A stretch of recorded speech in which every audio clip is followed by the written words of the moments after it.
What's going on, everybody? We will be creating this effect. Y'all see that? Yeah, that. I'm about to destroy it. Hold on.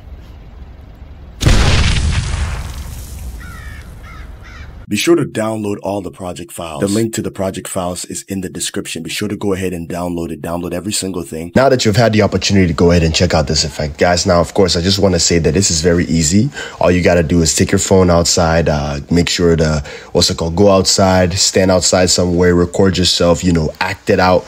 Be sure to point out a good reference point that we can use to motion track this guy. So you don't want to move your camera too much. What I want you to do is go ahead and click on the footage, click on the practice video, and go ahead and drag it into this area, which is going to create a new composition. Once you've done that, what I want you to do next is I want you to go ahead and actually come all the way over here and change your quality from full to quarter. In this video, right, when I shot this video, you can clearly see the moon, which is our main reference point, is in the background consistently, and my hand or any part of my body is not overlapping it. So when we're doing complete motion capture, you should automatically see that the process is going to be very smooth. So look, let me go ahead and play the video real quick so you guys can have a look. Y'all see that? Yeah, that. I'm about to destroy it. Hold on.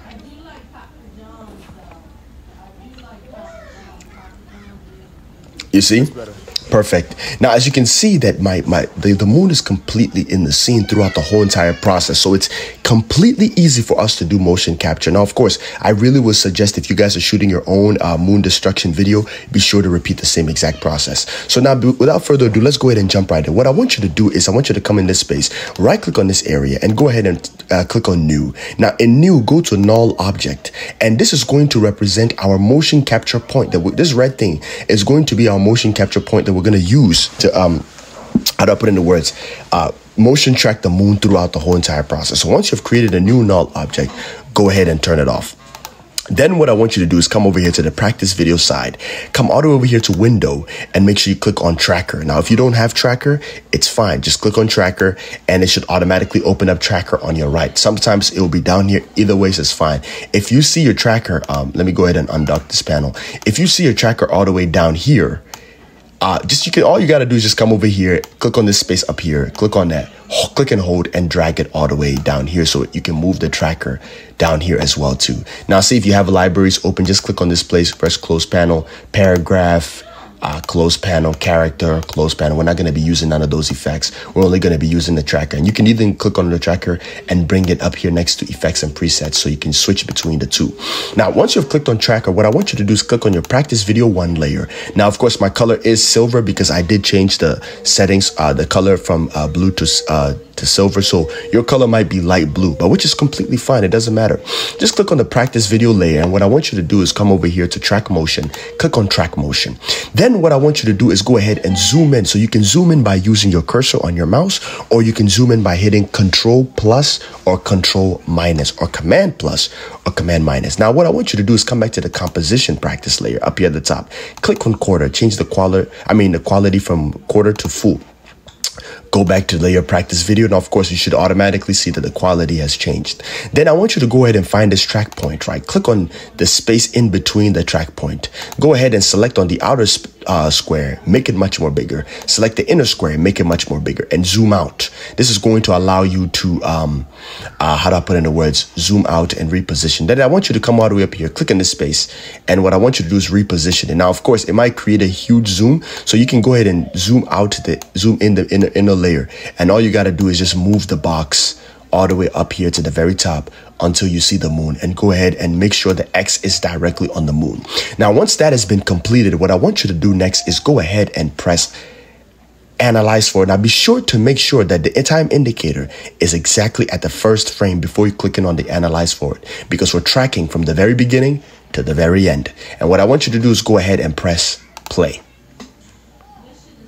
And then automatically, right, once you start seeing, it's going to slowly track frame by frame by frame by frame. So just go ahead and patiently wait for maybe a couple of minutes while the computer tracks our position. All right, guys, this thing has been taking forever to process. And I just want to say that if it passes 11 seconds, you can go ahead and stop the whole process, because I think I shot this video on a high resolution. So that's the reason why it's kind of like giving us a really long time and it's giving us a tough time to actually process this video. And plus, this is an MOV file. So, you know, usually MOV files kind of contain a lot of gigabytes. So if the tracker goes past 11 seconds, you can go ahead and stop the whole entire motion tracking thing. And what I want you to do is come all the way over here to edit target, and under edit target, make sure this thing is selected to null 1. Click on null 1, press OK, press apply, press OK once again. And then all of a sudden, if you go ahead and change the quality back from full to quarter, you should automatically see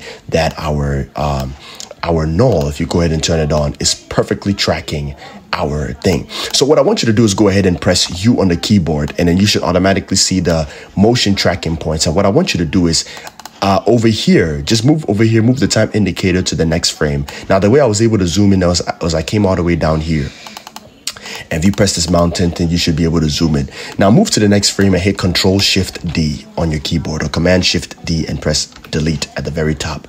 Now that's going to automatically split the layer so that you automatically know exactly where our null ends, starts, and begins. Now what we're going to do next is we're going to go ahead and turn off the null. And we're going to go ahead and jump right into our VFX folder. Now, under our VFX folder, we're going to go ahead and look for the moon. I went ahead online and did my own research, and I found a perfect moon PNG. So this is basically a perfect moon, and the background is completely isolated. What I want you to do is go ahead and click on the rectangle tool and make sure you come all the way, click and hold on until you see the ellipse tool. When you see the ellipse tool, go ahead and click on the ellipse tool, hold shift on your keyboard and double click the ellipse tool to create a perfect circle around our moon. Now what I want you to do is go ahead and triple click M on your keyboard to pull up mask expansion. So under here, under the mask layer, what I want you to do is go ahead and reduce the sizing until, reduce the size to like -88. So you know that it's right about where the moon is actually starting. And what I want you to do is go ahead and press S on the keyboard on the moon layer, scale it down a size, and go ahead and position it, if you can zoom out, over where our moon actually is. Now, of course, you want to make this as small as possible. And what I want you to do is zoom in, press the space bar to hold to be able to move everything. Press space bar and hold it down. And what I want you to do is zoom in a bit. And what I want you to do is reposition the moon exactly on top of our previous moon layer. Go ahead and size it down a bit. And what we're going to do next is we are actually going to come all the way to toggle switches and mode. Click on toggle switches and mode. And make sure after you click on toggle switches and mode, you should see mode. Under mode, click on mode and go ahead and click on screen. So it's going to go ahead and make our moon a little bit transparent, right? We want to create that transparent look because we don't want it to look completely like this, because then it looks too fake. So allow it to be, click on screen so that it creates that transparent look so that we can at least know that the moon is perfectly positioned in our background. Now what we're going to do is go ahead and reposition it perfectly so it's right there in the center. Now of course you can always reduce the size of it to maybe like 7 so that it matches yours a little bit perfectly. And what I want you to do is go ahead and click on toggle switches and modes once again, and under this specific area where you see parent and link, click on this whip tool and go ahead and connect it to the null. So now all of a sudden our moon is perfectly tracking our, how do I put it in words, our background perfectly. So all we're going to do now is we're going to go ahead and turn off the moon layer. And we're going to go ahead and click on, how do I put in the right words, fit to 100. Now, once you have done that, what I want you to do next is I want you to go ahead and come in this specific space. Right click on this specific space. Click on new. Click on, how do I put it in the right words, solid. And once you've clicked on solid, click on the color and click on this little pick whip thingy and go ahead and click on this area, which is going to be our light blue. And you're going to press OK. Then what you're going to do is you're going to turn off this layer and you're going to zoom in a bit. Once you zoom in a bit around this area, what I want you to do is I want you to go ahead and click on the pen tool. Make sure you've clicked on our solid and go ahead and draw a mask around our moon and then close that mask. And what I want you to do is I want you to go ahead and turn on that specific solid. If you turn it back on, you should see that our background is completely blended in. Then I want you to go ahead and click on the solid, press F on the keyboard to bring up feather and crank out the feather a bit. So maybe crank it out a bit. Now, if you start to see that the moon is appearing in the scene, triple click M on the keyboard to bring up mask expansion and increase the expansion a bit. So now it looks something like this, so that it completely covers our moon and you can't even see our moon at all. And what I want you to do is come over here to the parent and link.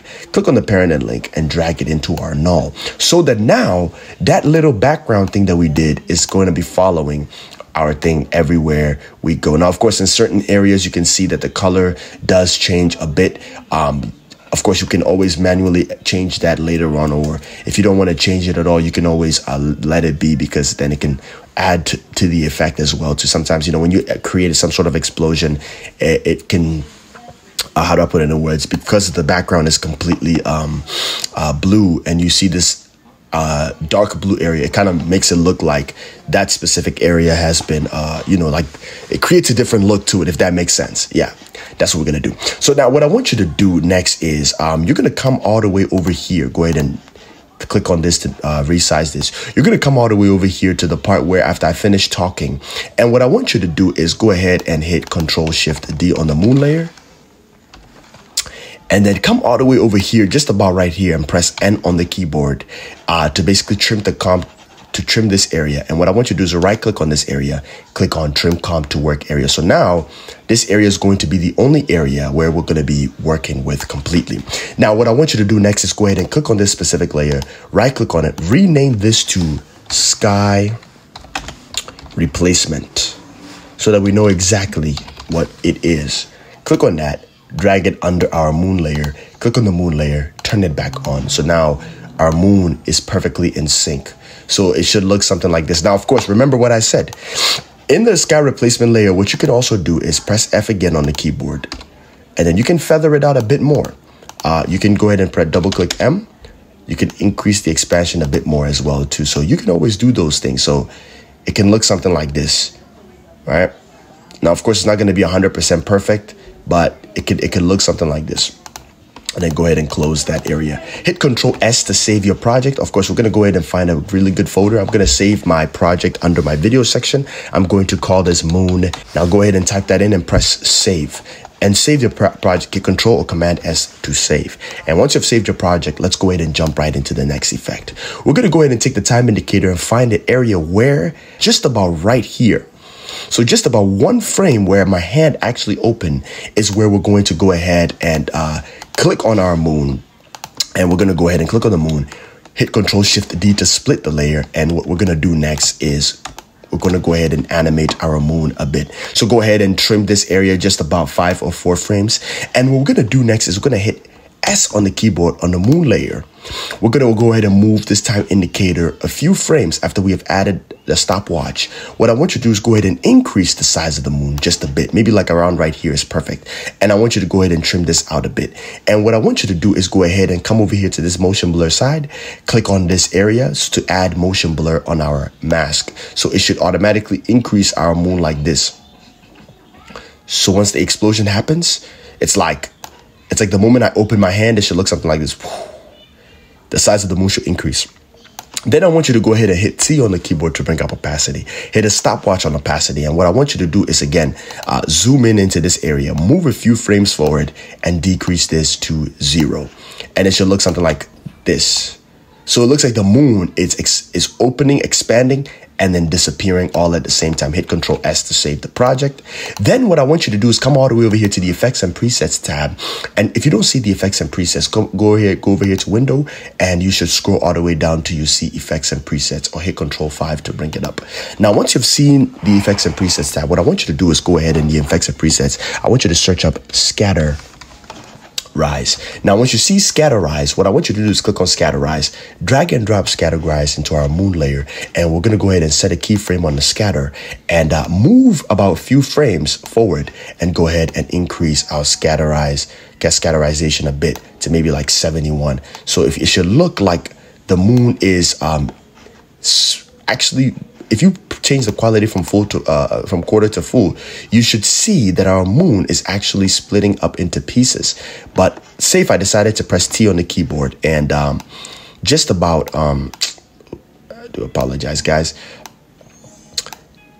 Just about right here, if I decided to actually turn off my opacity layer, and if I move a few frames, you should see that our moon has basically chopped up into multiple different kinds of pieces. Now, of course, you can go ahead and consistently increase the scatterization a bit more, but just don't increase it a little bit too much, because then you're going to start to see that it's coming around our edges. So about 83 is fine. Let me go ahead and turn our opacity a bit to turn it back on. Once you've done that, right, what's going to happen next is we're going to go ahead and add some sound effects. So be sure to go ahead and zoom back out and hit Control S to save your project.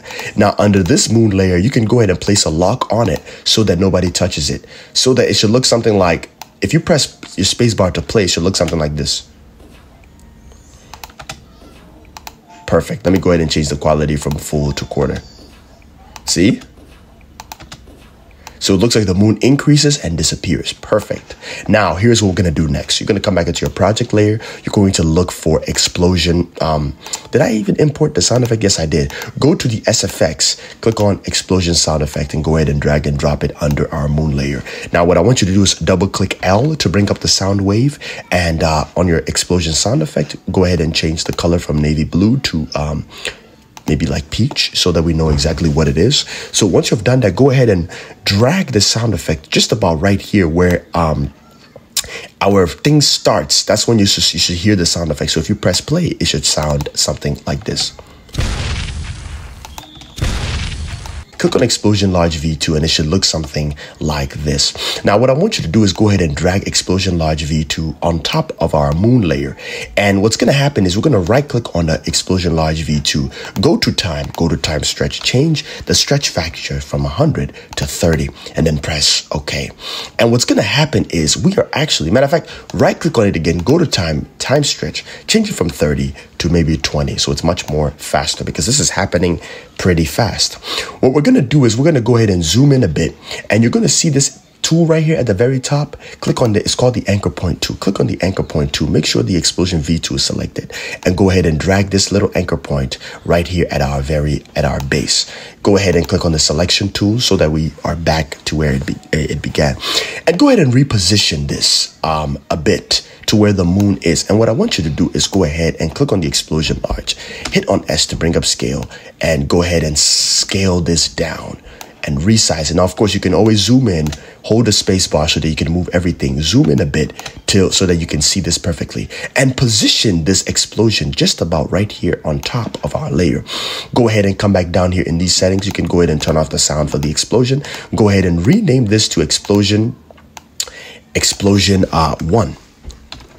And then what I want you to do is go ahead and change the color, of course, of the explosion to yellow so that you know exactly what it is. Be sure to click on the parent link right here at this area and connect it also to our null so that it can completely track our positioning. Now, what I want you to do is after you have done that, what I want you to do is go ahead and press Control D on our explosion 1 to duplicate it to explosion 2. And what I want you to do on the explosion 2 layer, go ahead and press R to basically bring about the rotation. Go ahead and rotate it to maybe like 90 degrees to the right. So just type in 90 degrees and reposition this about right here. So we're practically going to create some sort of look around our moon, and go ahead and duplicate it a third time. Go ahead and press R. Rotate this again to maybe 180 degrees. Once you have done that, reposition it down here, duplicate it a fourth time, and on the fourth layer, repeat the same process and go ahead and type in 270 degrees. Reposition it right about here. Now, of course, if you study geometry, you should automatically know this. Now, what you can do is you can go ahead and reposition it and move all the layers closer to each other. So you can do that. You can always move every single layer closer to each other so that we can create more of this look. Now, it doesn't have to be 100% perfect. What you can do is you can position it in such a way that everything is right here and it goes right around our layer. So now if you press play, it creates this sort of like look. Now, of course, you can add multiple. You can add definitely multiple different explosions. Say if I wanted to add a fifth one and I wanted to rotate it about this area, you can do the same thing and continue to do that. But for me, I don't necessarily need to do that. So I'm only going to just do what I've created. So it should look something like this. So now, isn't that cool? I think that's pretty cool, and press Ctrl S to go ahead and save. Then what we're going to do next is we're going to come back to the VFX area. We're going to look for Shockwave Top View. Click on Shockwave Top View and drag and drop it into our layer. Once you've clicked on Shockwave Top View, what you should see is, if you zoom out, you should see this shockwave look. Now, what we're going to do is going to right click on that shockwave, go to time stretch, change the stretch factor from 100 to maybe like 35 and press OK. Then what I want you to do next is go ahead and reposition the shockwave on top of our explosion layer. And what we're going to do is we're going to reposition this right over here on top of our explosion.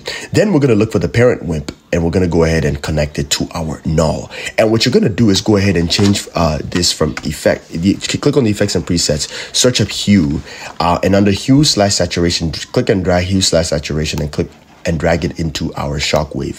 Go ahead and click on colorize, decrease the saturation and increase the lightness all the way to 100, so that the color of the white cloud should be white, because of course in the sky there's a bunch of clouds. Then what I want you to do next is go ahead, and if you press play, it should look something like this. Now, of course, the shockwave is definitely on top of our layer. What we're going to do is we're going to go ahead and change the color of the shockwave to maybe like orange. Turn it off. Go ahead and hit Control D to duplicate the shockwave. And under the bottom layer, right click on the bottom layer, go to time stretch, change this from 35 to 75 and press OK.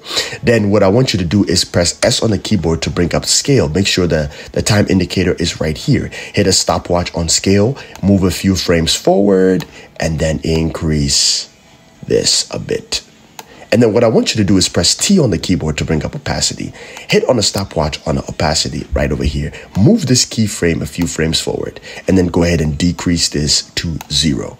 So it should look like this. So we get that extra whoosh of what's it called, of shockwave. Now, of course, in the very first shockwave, we can press T on the keyboard and decrease the shockwave brightness a bit. So it should look something like this.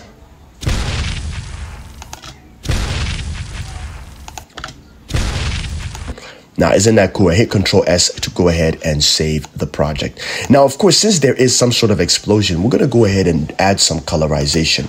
Now, guys, I did download this effect from Video Copilot. If you definitely have Video Copilot, Color Vibrance is a completely free plugin. You can definitely download it on videocopilot.net. But for the sake of this tutorial, I'm going to be using hue/saturation, and then I'm also going to add the Video Copilot. Go ahead and click on the hue/saturation. If you come over here to the effects and presets tab, after you search the hue/saturation, click on that, drag it over to our first explosion layer. Once you've done that, what I want you to do is go ahead and increase the saturation a bit to maybe like 25. So if you move a few frames, it's going to be add a little bit more brightness. Then what I want you to do is come over here to the effects and presets tab, and I want you to go ahead and search up color vibrance. See if you do have color vibrance. I'm going to go ahead and drag and drop color vibrance into our layer. I'm going to go ahead and change the color vibrance from this to maybe like a bit yellow, so we get that extra orangish reddish look, so maybe about right here. Then I'm going to press OK. If you don't have color vibrance, it's okay. There's no need. You don't have to worry. So you're going to click on these two layers, right? Or click on the hue/saturation, hit Control C to copy. And then what I want you to do is go into the explosion 2, hit Control V to paste. The next one, Control V to paste. The next one, Control V to paste. And then that's how you basically paste it. So we get this extra reddish look. Now for mine, it's going to be a bit red. For yours, it might look like this. But again, I just wanted to throw that color vibrance in there so that you guys know that you can play around with the colorization. Say if you wanted the moon to explode in a red color, or let's say if your moon color is yellow at nighttime, you can always feel free to play around with the colorization. But I'm just going to go ahead and turn off the colorization for these specific layers. So what I'm going to do is I'm going to click on the explosion and hit FX on all of them. So that's going to completely remove all those colorization effects that I added to it. Hit Control S to save your progress so far. Then what we're going to do is we're actually going to add an outer layer of glow. So we're going to go ahead and come in this space right here. Come right here, hit right click on this space, go to new, go to adjustment layer. Once you see the adjustment layer, just go ahead and trim the adjustment layer so that it matches perfectly with our layer. Then what I want you to do is go ahead and come up to the eclipse tool and draw a mask around our moon, just about right here. It's perfectly fine. And you can always readjust the size of the eclipse to your liking, and come all the way to the effects and presets tab and search up curves. So under curves, click on curves and drag and drop curves into our adjustment layer. Now rename the adjustment layer from adjustment layer 1 to glow. And what I want you to do is in the adjustment layer, I want you to go ahead and increase the brightness just a bit.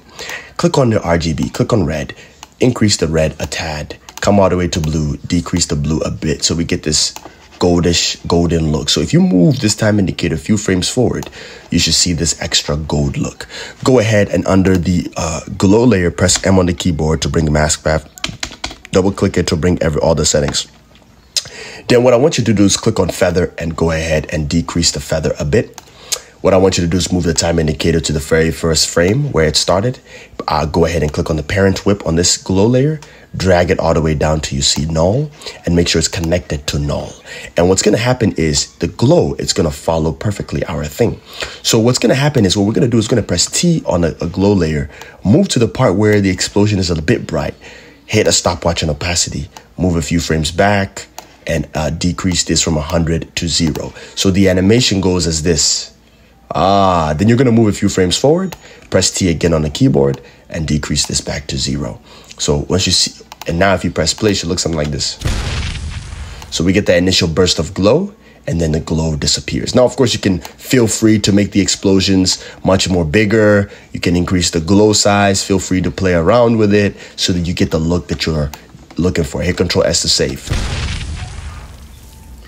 See that? Now, isn't that just cool? Now, what you're going to do next is you're going to come into your project layer. You're going to go ahead and look for the stay. Now, if you see stay, it should be some stay. It should be like, what's it called? Just click on click on that stay, drag and drop it into our layer. And it should look something like this. It should be some sort of particles. We're actually going to be using these particles. These are some sort of Doctor Strange particles that I got a while ago. And we're just going to, I gave it to you guys for free. I mean, I got it for free. So, you know, I'm providing what I got for free for you guys so that it doesn't seem as if I'm selling other people's product. Hit Control S to save the project. What I want you to do is under the stay layer, you're going to come all the way to the toggle switches and mode, and under mode, click on the normal and change it from normal to screen so that we can see the black thing move. Then what we're going to do is we're going to go ahead and right click on the stay, hit time, go to time stretch, change this from 100 to maybe like 35 and press enter. And what we're going to do next is we're going to go ahead and reposition it just about right here. So if we reposition this right here, the moment it explodes, it should look like particles are falling out, right? So what we're going to do actually is we're going to go ahead and parent this with our null as well too. So parent that stay layer to our null. Of course, you can change the color to red so you can know exactly what it is. You can rename the stay from stay to particles. To rename, you just right click on a layer and then go ahead and hit rename. Now from particles, we're going to do that. Then what we're going to do next is we're going to hit P on the keyboard to bring up position. And we're going to move the time indicator a few frames forward, and we're just going to move this all the way down here. And then we're going to go ahead and hit toggle switches and mode. And under here, we're going to hit motion blur so that it adds motion blur to it. We're going to press T on the same particles layer to bring up opacity. Click on the stopwatch on opacity. Move the first keyframe all the way over here to the very beginning and decrease the keyframe a bit. And then move this keyframe a few frames forward. So it should look something like this. So the particles come out pretty fast. Now, of course, you don't necessarily see it too well. If you want to see it more, just go ahead and press U on the keyboard to bring up all the keyframes. And what you can do is you can move this keyframe forward a bit, and it should look something like this. Now you see the keyframe, you can see the particles a bit. Of course, you can go ahead and increase the scale. What you can do is come over here to the beginning, press S on the keyboard to bring up scale, hit a stopwatch on scale, move a few frames forward, and of course you can always increase the size of our explosion. It should look something like this. Perfect. So now we get that extra splash of some particles because of course the moon is an object, and if it's exploding, there's supposed to be some sort of particles coming out of it. Now, of course, what we're going to do next is we're going to go ahead and click on the same particles, hit Control D to duplicate it to create another layer. We're going to press U on our keyboard and move to the very first frame, deselect the stopwatch on position and reposition it. And what I want you to do is go ahead and hit Shift R on your keyboard to bring up rotation. Hit rotation actually, and just go ahead and rotate it 180 degrees. Move a few frames and go ahead and reposition it right around here. So now what we're going to do next is we're going to go ahead and come back to the position, deselect the stopwatch, create a new stopwatch, move a few frames forward, and this time around reposition this as it's going up. Then what I want you to do next is in the same opacity layer, of course, you can play around with the opacity settings. You can decrease it much more faster, and it should look something like this. Perfect, right? Go ahead and repeat the same process. Hit Control D to duplicate it a third time. This time around, go ahead and press U to bring up all the keyframes, and you can go ahead and deselect the position. Hit Shift R to bring up rotation. Go ahead and rotate this to about 90 degrees to the right. And once you've gotten to 90 degrees, what I want you to do is reposition this all the way down here. So just about right here where it starts, and go ahead and press position, set a keyframe position, move a few frames forward and reposition this a few frames to the right. And then you should start to see this smooth animation. So it looks like this. So now what you want to do next is go ahead and click on the particles a fourth time, go ahead and duplicate it again, hit U on the keyboard to bring up the position and the scales and all that kind of stuff. Go ahead and deselect the keyframe on position, press R to bring up rotation, rotate it 270 degrees. And again, it's the same exact metrics we're using. Again, press P again to bring up position, just readjust this once again, move the time indicator a few frames forward, reposition the particles right about here.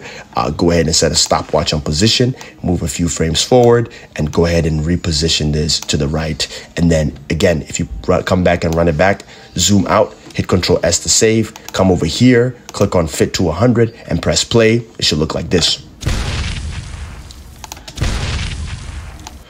So as you can see, all the layers put together creates this nice, cool effect. Hit Control S to save the project. Now, of course, what we're going to add next is some sort of ripple effect in the sky. Now, of course, if it's exploding, some stuff is supposed to come upon our screen. Now, before we add the ripple effect, what we're going to do is we're going to come back over here and click on towards the camera. Click on this layer, drag this layer on top of our particle layer.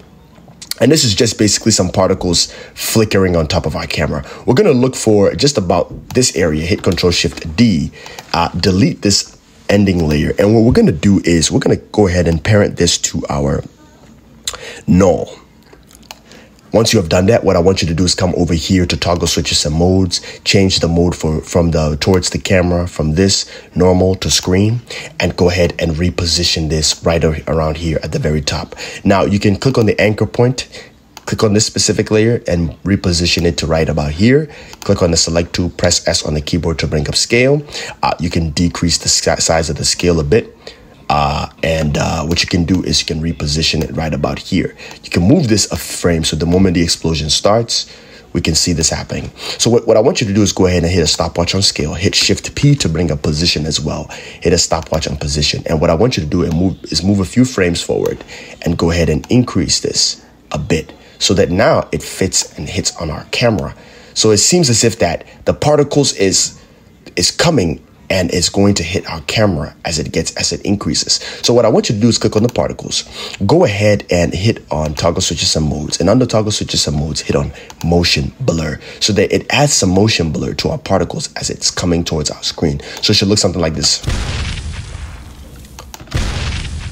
Feel free to change the color of the towards the camera. You come over here to hue/saturation, go ahead and place in the color that you want. Now, of course, remember I told you that this is moon destruction.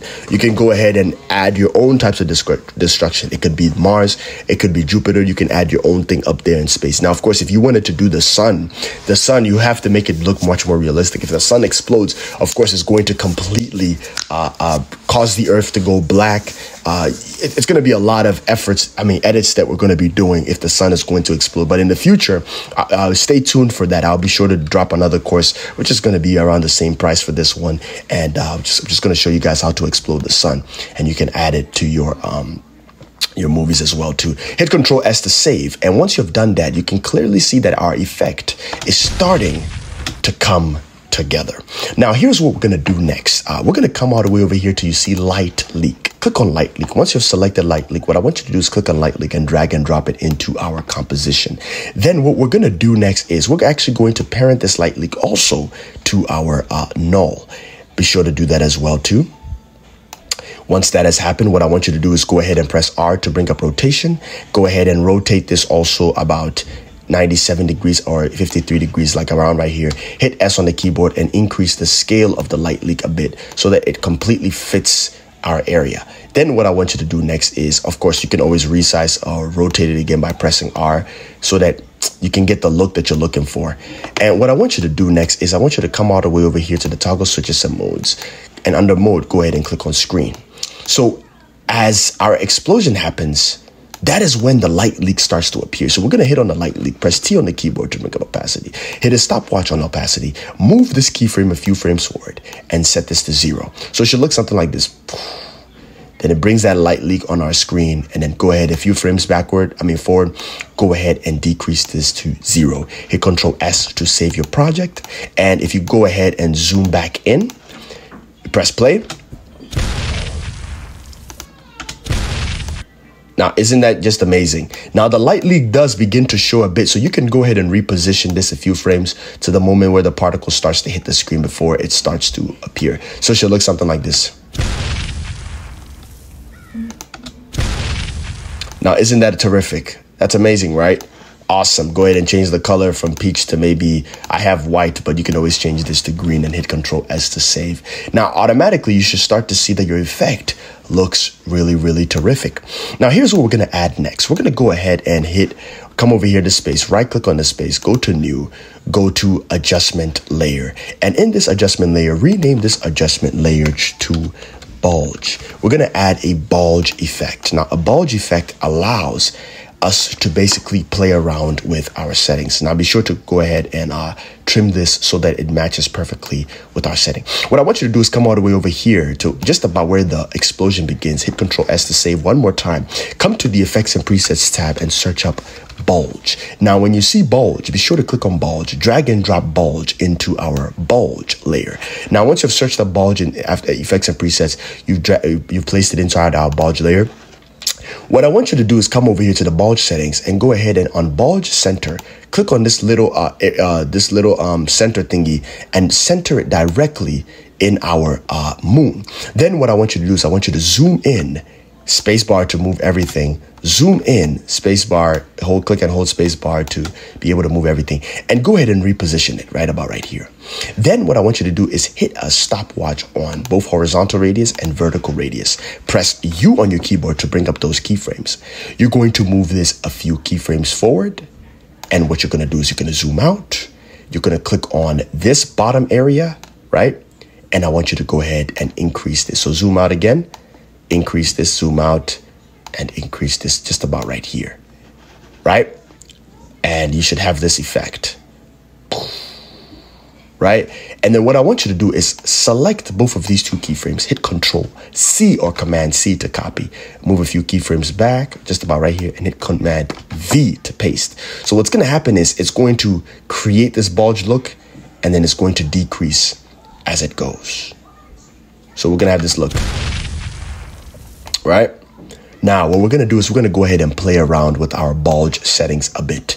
Now, in the bulge layer, what you can do is under height, you can increase or decrease the height. So we don't want the height to be too much like this. We want the height to be a little bit, shows just a bit, maybe like 0.9. So we don't want the bulge effect to create such a drastic look. So it's supposed to look pretty decent. So what we're going to do is we're going to go ahead and decrease the bulge height a bit to maybe like 0.5, and the taper radius, you can go ahead and increase the taper radius to maybe like 400 or 349. So it should look something like this. So there's like some sort of shockwave impact that comes all the way to where my head is, and it's sort of like this ripple effect, if that makes sense. Press play.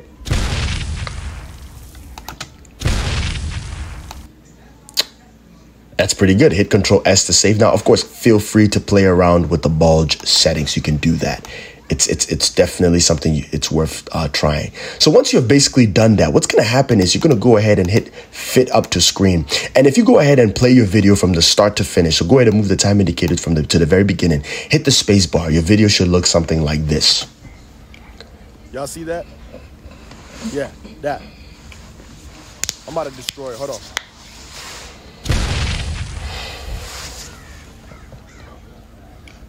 Y'all see? That looks very, very cool. I like it. I hope you guys loved it. And now what we're going to do is we're going to just go ahead and add a couple of things, and we're just going to call this a day. Go ahead and hit Control Save. Go ahead and deselect the lock button on the moon. And what you want to do is scroll all the way down till you see the practice video. Click on this area. Select all the layers. Right click on this space. Hit Pre-Compose. And you're going to rename this to Done Effect. Or rename this to whatever you like. Press OK. Now, what we're going to do is we're going to find the very moment where the explosion takes place, about just a few frames as the bomb is getting bigger. What we're going to do is click on the layer, hit Ctrl-Shift-D to split the layer, move a few frames forward, and then hit Ctrl-Shift-D one more time. And what we're going to do is we're going to click on the Done effect.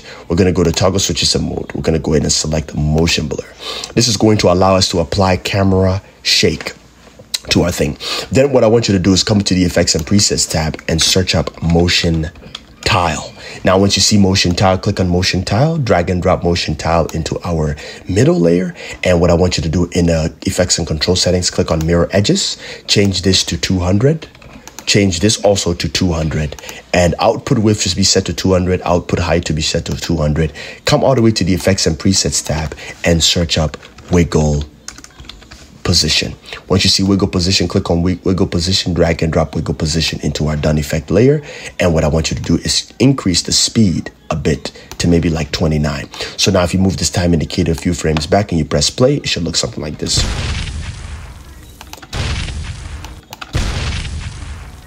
Now, isn't that amazing?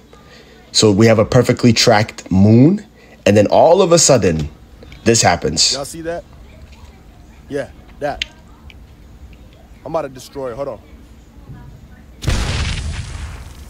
Isn't that cool? And that's basically how you add a camera shake to your effect. And it's very simple. You can go ahead and play around with the wiggle. You can come all the way over here to the wiggle amount and increase this from maybe like 50 to like 80 to create this look. It gives it much more of a bigger look. You can decrease the wiggle speed to maybe like 13 and increase the amount a bit, so it looks like this. But you don't want to do it too much because then you start to see that the edges are mirrored. So to fix that problem, what you can even do is hit S on the keyboard to bring up scale, set keyframe on scale, move this position all the way to the very end. And what you can even do is increase the scale a bit. So it should look something like this. See? But you can still clearly see it. So you can always increase the scale a bit more. That's not a big problem. But if you don't like it, hit Ctrl-Z to just go ahead and reset the settings back to where it was originally. There we go. Go to File, go to Export, go to Add to Render Queue, and go ahead and make sure the settings is set to H.264. Once you've clicked on that, make sure that the settings are set to this. If you do not have H.264, just come all the way down to QuickTime and make sure you press OK. Now, since for those who do have H.264, click on that, press OK, click on Output Folder. This is going to tell us exactly where we should be saving this folder. So I'm going to save this folder into our videos. I'm going to change the name to Moon Explosion, or the Moon Explodes. Moon Explodes. Press save and then go ahead and press render. And that's basically how you process this video. So now when you go back and you press your folder, you should be able to see it under videos. So I do appreciate you guys for taking your time to watch this tutorial. Thank you so much for watching.